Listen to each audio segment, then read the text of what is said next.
आप देख रहे हैं न्यूज तहत खबर आप तक। न पक्ष न विपक्ष, केवल निष्पक्ष। अपने क्षेत्र की खबरों को सबसे पहले देखने के लिए चैनल को सब्सक्राइब करें।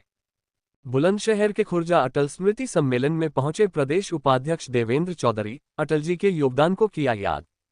बुलंदशहर खुर्जा के पंचवटी कम्युनिटी भवन में आयोजित अटल स्मृति सम्मेलन में प्रदेश उपाध्यक्ष देवेंद्र चौधरी ने शिरकत की। इस अवसर पर उन्होंने भारत रत्न अटल बिहारी वाजपेयी के कार्यों और राष्ट्र निर्माण में उनके अतुलनीय योगदान पर संबोधन दिया।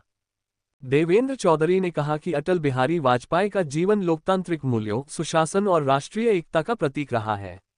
उनकी नीतियां आज भी देश को दिशा देने का कार्य कर रही हैं। सम्मेलन के दौरान उन्होंने एसआईआर विशेष गहन पुनरीक्षण को लेकर कहा कि वोटर लिस्ट से अपात्र लोगों के नाम हटाए जा रहे हैं, जिससे चुनावी प्रक्रिया अधिक पारदर्शी और निष्पक्ष बनेगी। प्राथमिक विद्यालयों के मर्ज एकीकरण के मुद्दे पर बोलते हुए देवेंद्र चौधरी ने कहा कि सरकार शिक्षा व्यवस्था को बेहतर बनाने की दिशा में लगातार काम कर रही है, ताकि विद्यार्थियों को गुणवत्तापूर्ण शिक्षा और बेहतर संसाधन उपलब्ध कराए जा सकें। सम्मेलन में बड़ी संख्या में कार्यकर्ता और स्थानीय लोग मौजूद रहे।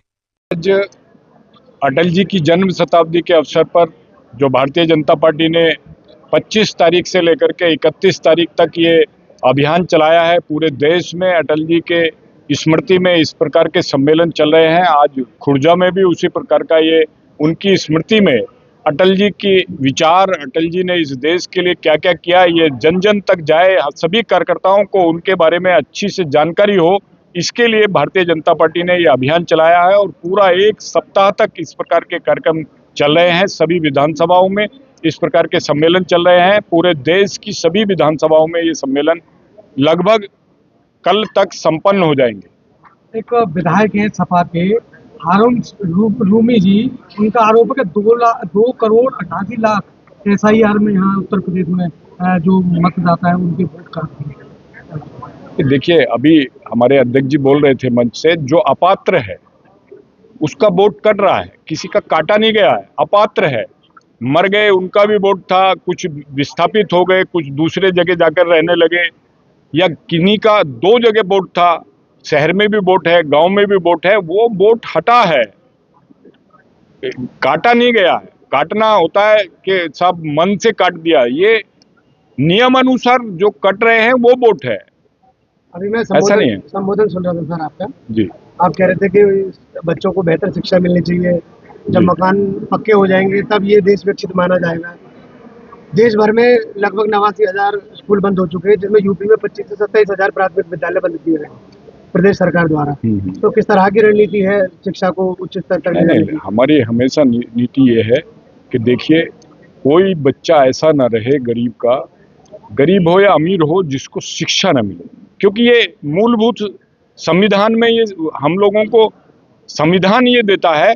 संविधान हमारी ये इस देश का संविधान बहुत बड़ा संविधान है, वो ये देता है कि भी सबको शिक्षा मिले, सबको रोजगार मिले, सबको रहने के लिए घर मिले, और उसी का प्रयास सरकार कर रही है। ऐसा नहीं है, सरकार लगातार ये प्रयास कर रही है कि कोई भी ऐसा अशिक्षित न रहे बच्चा, उसके पढ़ने की व्यवस्था हो, उसको पढ़ाई के लिए व्यवस्था करेंगे। जब प्राथमिक विद्यालय बंद नहीं हो रहे, बंद सब चलेंगे, कुछ मर्ज किए गए, 25 से 27,000 बंद नहीं हो रहे, जिनमें ऐसा ना बहुत सारे ऐसा ना, देखिए, एक तहसील में 10 विद्यालय थे, जिसमें 2 ही बच्चे थे, शिक्षक 4 हैं, बच्चे 10 हैं, तो उन कारण से उनको मर्ज किया गया, बंद किसी को नहीं किया गया, बंद किसी को नहीं किया गया, व्यवस्थित किया गया है।